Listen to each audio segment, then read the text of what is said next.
Naandito tayo ngayon sa aking rooftop. Wow, napakaganda po ng araw ngayon. Hindi na po umulan. Ilang araw pong umuulan, kaya yung ating mga gulay, ayan, hindi kinaya yung mga sobrang tubig. Kasi nakapasok lang tayo. Yan, medyo nalalanta yung ibang dahon ng ating mga gulay dito. Ayan, today, meron po tayong harvestin yung ating mga cauliflower. Wow, ayan po ang ating cauliflower, oh. Nung nakaraan, yung ating cauliflower, naandun ko po itinani, doon ko po inilagay sa may patungan na yun, doon banda. So, bali ang nangyari, bumagsak po siya, hindi kinaya. Sa sobrang bigat, ayan, tinanggal ko na po yung cauliflower doon. Dito ko na po siya itinabi sa may tanglad. Dito na lang kasi pag doon bumagsak po, kailangan na po palitan yung ating mga patungan ng mga paso. Hindi kinaya dahil laging umuulan, basang-basa lagi ang mga paso, mabigat. So pati yung kahoy natin nabasa, ayun, nabulok siya, bumagsak na po yung ating mga patungan. So magpapalit tayo ng mga patungan doon sa binagsakan ng ating mga cauliflower. So ngayon, dahil yung ating cauliflower ay ready na siyang harvestin dahil 3 puno lang po nabuhay nung nabili natin yung mga seeds. Itong isa, ayan, pabulaklak na rin po ito. Ayan, oh, pabulaklak na yan siya. So ito, ayan, oh, yan po ang ating harvestin ngayon. Itong sa gitna, dahil, ayan, oh, wow, pwede na siyang harvestin. So yung nandito, ito na po yung sinasabi ko na magpabinhi po tayo ng cauliflower. Para mayroon naman po tayo ulit na itatanim, dahil kung bibili tayo ng bibili lagi, naku, napakamahal po ng mga cauliflower, mga seeds ng cauliflower dito. Ayan, oh. Wow, nakita nyo ba ang itsura ng, magkaiba po ang itsura ng ating cauliflower?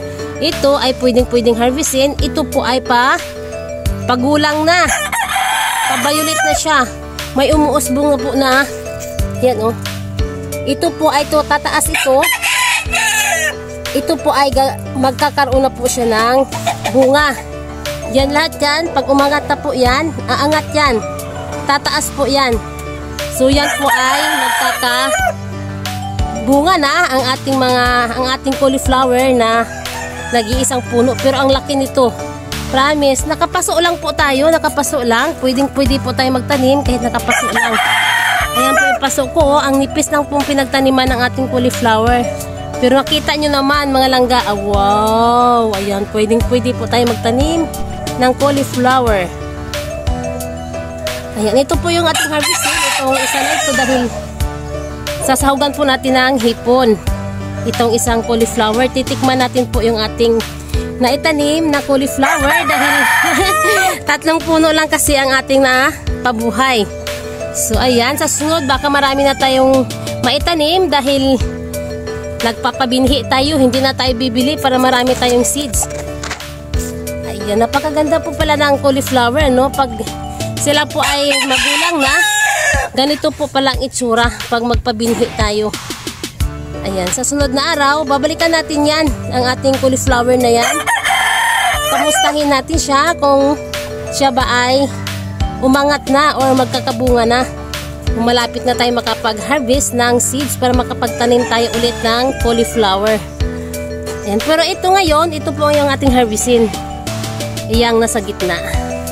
Ayan, dito ko po yan itinabi sa may katabi ng tanglad. Dahil ito po yung magandang pwesto, hindi masyadong sobrang init. Dahil ito po ay open na open dito. Wala pong net dito, tingnan nyo. Sa taas ay may net. So dito po manggaling yung araw, dyan. Pag tuwing tanghali or hapon, maiinitan na dito. Kaya yung ating cauliflower ay dito ko na lang muna itinabi sa mga tanglad. Dito may mga pichay dito. Yung taas nito ay mayroon tayong mga pipino. So yung ating pipino, ayan, wow, ang dami ko pong na-harvest na bunga ng pipino. Ayan, no, pinagbabalot ko na sila hanggang taas. Pero nakailang harvest na po tayo sa ating pipino. Ayan, silipin natin yung ating pipino langga. Wow, ang laki po ng bunga, oh. Kita nyo, ang laki ng bunga ng ating pipino. Saglit lang, ha. Babalatan natin. Tatanggalin natin yung ano. Ayan, oh. Ayan ang bunga ng ating pipino. Dito sa taas, mayroon din yan. Ayan, oh. Malaki na lang bunga niyan. Hanggang taas. Ayan, oh. Noong nakaraan, ang laki pong na-harvest ko dito ng mga bunga ng pipino. Ang pipino ay maganda po talaga dahil tuloy-tuloy ang kanyang pagbunga. Nakasako lang yan. Dito natin itinanim sa sako ang ating mga pipino, oh. Hanggang doon ang ating pipino sa kabila. Yan, mga pipino yan. Diyan sa sako na yan. Siksikan lang dahil syempre, marami tayong mga tanim doon sa kabila. Ayan, oh, may mga tanim tayo doon, nagagapangan. Ayun, yung ating mga ampalaya. Ang daming bunga ng ampalaya. Ayan. Okay, at tayo ay magha-harvest na ng ating cauliflower. Ang ganda po ng malunggay, oh. Yung malunggay na yan, galing po yan sa baba. Dito po yan, umakyat ng mataas. Ayan, umakyat yung ating malunggay dito sa 3rd floor. Hindi ko po siya pinutulan para hindi na po tayo aakyat sa puno ng malunggay. Mag-aabot na lang tayo, aabutin na lang natin yan. Ayan, sa sunod na araw, i-update natin yung ating mga malunggay kung sila ay magbubunga na, kung makapag-harvest na tayo dyan. Ayan, tara at harvestin na po natin itong ating cauliflower. Okay, ayan, dito na tayo. Ayan, guguntingin na natin yung ating cauliflower. Naku, hindi yata kakayanin ng gunting kasi malaki po yung puno niya, oh. Kailangan po talaga nito kutsilyo na lang. Kukuha muna ako ng kutsilyo. Okay. Ayan. Wala tayong taga-hawak ng kamera natin. So, tayo ay nagputol na. Nag-harvest na tayo ng ating cauliflower. Ayan, oh. Wow, ang ganda, no? Wow, ang ganda ng ating cauliflower. Okay, ayan. Mamaya, bababa tayo at magluluto na tayo ng ating na-harvest na cauliflower. Magbabalik tayo mamaya pag tayo ay magluluto na.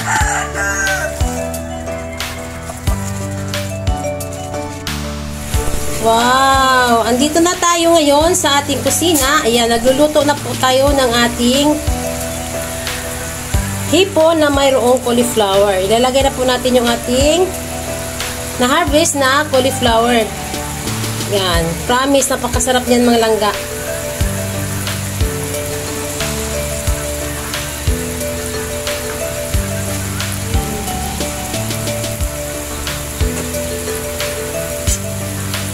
Wow, yan ang ating cauliflower na na-harvest kanina. Yan, takpan natin yan, maya-maya konti. Yan, silipin natin kung luto na ang ating ulam for today, hipon at cauliflower. Ang ating pipino, hinarvest ko na rin po kasi kanina nagtatakam tayo. Nung nakita natin doon sa ating rooftop, ang ating pipino ay malaking-malaki na. Kaya, hinarvest ko na rin siya para isabay na po natin sa ating pananghalian ang ating pipino na yan.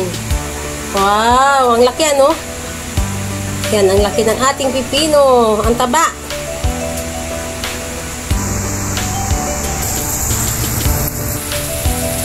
Wow! Napaka-yummy ang ating ulam for today. Ako lang po ang kakain nito kasi may mga allergy yung mga kasama ko dito. Kaya, yan.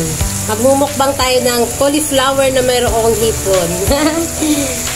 Wow, ayan. Okay, mga langga. Dahil luto na po itong ating ulam. Ayan, lutong-luto na ang ating cauliflower. Hindi kailangan na lutong-luto na malambot na malambot dahil hindi na po malutong ang ating cauliflower pag masyado nating luto. Kaya kailangan malutong-lutong lang. Ayan. Okay. At magkatapos na tayo mga langga dahil gutom na tayo. Ayan. Thank you sa inyong lahat sa walang sawang panonood sa aking mga vlog. Please subscribe my channel, Inday Names Rooftop Garden. Bye!